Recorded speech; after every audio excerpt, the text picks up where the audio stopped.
১৮তম লোকসভা ইলেকশানে এখনও পর্যন্ত বিজেপি ২৫০-র মতো ক্যান্ডিডেট ঘোষণা করেছে। তৃণমূল কংগ্রেস তাদের ৪২টি আসনেরই প্রার্থী ঘোষণা করে দিয়েছে পশ্চিমবঙ্গের ক্ষেত্রে, এবং উত্তরপ্রদেশে একজন।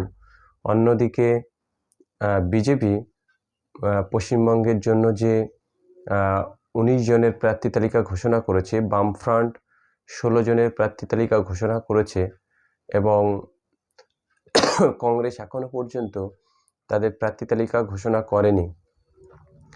এমতো অবস্থায় পশ্চিমবঙ্গের ক্ষেত্রে কে কোথায় দাঁড়িয়ে লোকসভা নির্বাচনে সেটা বুঝতে গেলে একটু আমাদের পিছন থেকে ভাবতে হবে। তৃণমূল কংগ্রেস একা লড়াইয়ের বার্তা দিয়েছিল এবং তারা একা লড়াইয়ের জন্য যথারীতি ৪২টি আসনে তাদের লোকসভার প্রার্থী ঘোষণা করে দিয়েছে। অপরদিকে বিজেপির যেগুলো সহজ লোকসভা কেন্দ্র ছিল, যে সহজ বলতে নাম ঘোষণা করলে বিতর্ক কম হবে, তেমন ১৯টি কেন্দ্রে তারা নাম ঘোষণা করে দিয়েছে।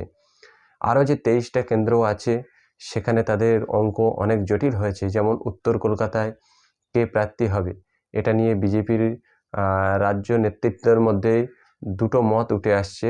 তার ফলে তারা উত্তর কলকাতা ঘোষণা করতে পারছে না। তাদের দমদমের ক্ষেত্রেও সেই একই পদ্ধতি দাঁড়িয়েছে। রাজ্য নেতাদের মধ্যে দুটি ভাগ এবং কেন্দ্রীয় নেতাদের মধ্যে একটি ভাগ, অর্থাৎ দমদম কেন্দ্রে বিজেপির কে প্রার্থী হবে এটা নিয়ে তাদের 3টে মতের সমন্বয় করে প্রার্থী তালিকা ঘোষণা করতে হবে। এমতো অবস্থায় বামফ্রন্ট তারা তাদের অস্থি বিসর্জন দিয়ে একটি ভুইফোর পার্টি বা আইএসএফ নামক একটি ভুইফোর দলের সঙ্গে জোট বা সংযুক্ত মোর্চা, এবং কংগ্রেসের সঙ্গে তাদের জোট হবে কি হবে না, এমন অবস্থায় তারা 16টি লোকসভা কেন্দ্রের প্রার্থী ঘোষণা করেছে। তার মধ্যে 3টি লোকসভা কেন্দ্র শ্রীরামপুর, যাদবপুর এবং উলুবেড়িয়া, এই 3টি লোকসভা কেন্দ্রে তাদের প্রার্থী তালিকা যেমন ঘোষণা করেছে, তেমন এই 3টি কেন্দ্রে আইএসএফ নামক একটি রাজনৈতিক দল তারাও প্রার্থী দেবে। অথচ তাদের জোটেরই সংযুক্ত মোর্চা বা জোট প্রক্রিয়া যেটাই বলি না কেন, তারা এই জোটের মধ্যে থাকছে, অথচ দুজনাই এখানে প্রার্থী দিতে চলেছে। আর কংগ্রেস তারা তাদের দিল্লির নেতাদের দিকে তাকিয়ে বসে আছে, কি করবে না করবে। লোকসভা ভোটে আদৌ তাদের ভোটে লড়ার ইচ্ছা আছে কি নেই বোঝা যাচ্ছে না। সিপিএম যদিও একটি শক্তি সঞ্চয় করেছিল পঞ্চায়েত ভোটে, সেটা ওই ভুইফোঁড় বা অযাচিত একটি রাজনৈতিক দল আইএসএফ নামক তাদের উপর নির্ভর করতে গিয়ে তাদের দলকে ভাসিয়ে দিচ্ছে।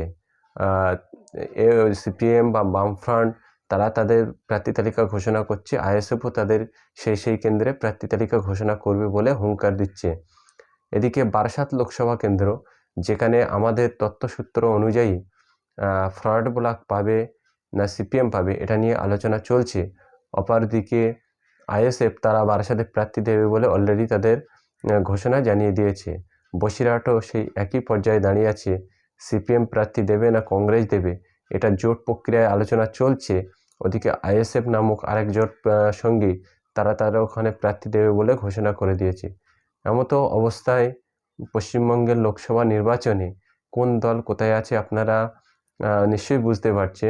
তৃণমূল কংগ্রেস তাদের প্রচারের ঝড় চালিয়ে যাচ্ছে, বিজেপিও চেষ্টা করছে তাদের সমস্যা থেকে বেরিয়ে এসে মূল প্রতিদ্বন্দ্বিতা হিসাবে পশ্চিমবঙ্গে লড়াই দেওয়ার জন্য। এদিকে বামফ্রন্ট যতটুকু শক্তি পঞ্চায়েত ভোটে অর্জন করেছিল, ততটুকু শক্তি ধরে রাখতে গেলে যে এমন ছোট ছোট ভুইফোঁড় রাজনৈতিক দলের উপর নির্ভরশীলতা কমাতে হবে, এটা কবে বুঝবে কে জানে। বিজেপির বিকল্প হিসাবে বামফ্রন্ট বা কংগ্রেস যে কোনো একটি দলকে বিরোধী হিসাবে উঠে আসতে গেলে ছোট ছোট এই সমস্ত রাজনৈতিক দলকে উপর নির্ভরশীল ছেড়ে দিয়ে তারা তাদের নিজস্ব শক্তি নিয়ে যদি ঝাঁপিয়ে পড়তে পারে, তবেই বিজেপির বিকল্প শক্তি হিসাবে বা বিরোধী দল হিসাবে উঠে আসতে পারবে। আগে বিরোধী দলের তকমা নিতে হবে, তবেই তো শাসক দল বা শাসক দলে যাওয়ার যে রাস্তা, সেই রাস্তার কথা চিন্তা করতে হবে। অবশ্যই কংগ্রেস এবং সিপিএমকে নিজের শক্তি নিয়ে লড়তে হবে। ছোট ছোট ভুইফোঁড় রাজনৈতিক দলের উপর নির্ভর করলে আদতে তারা তাদের শক্তিটুকুই হারিয়ে ফেলবে, এ বিষয়ে কোনো সন্দেহ নেই। অবশ্যই আপনারা আপনাদের মতামত আমার কমেন্ট বক্সে জানাবেন, এবং আমার ভিডিওটি ভালো লাগলে লাইক, শেয়ার, সাবস্ক্রাইব করে আমার পাশে থাকবেন।